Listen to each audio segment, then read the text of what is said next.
engatinhar do jeito que eu sempre quis. Se não for devagar, que ao menos seja eterno assim. O tempo engatinhar do jeito que eu sempre quis. Se não for devagar, que ao menos seja eterno assim.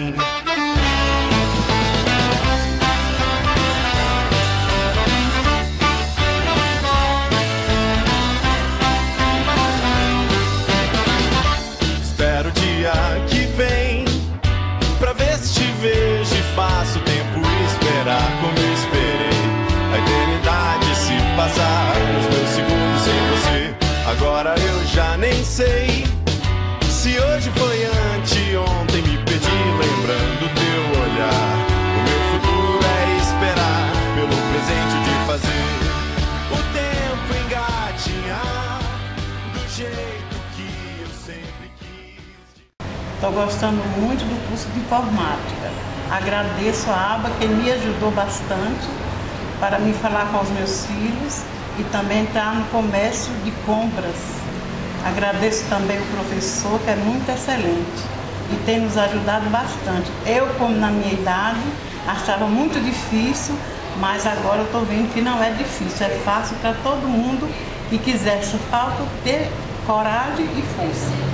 Quem tem força tem coragem. Então, vamos à frente, porque não é só dos novos, são dos idosos também.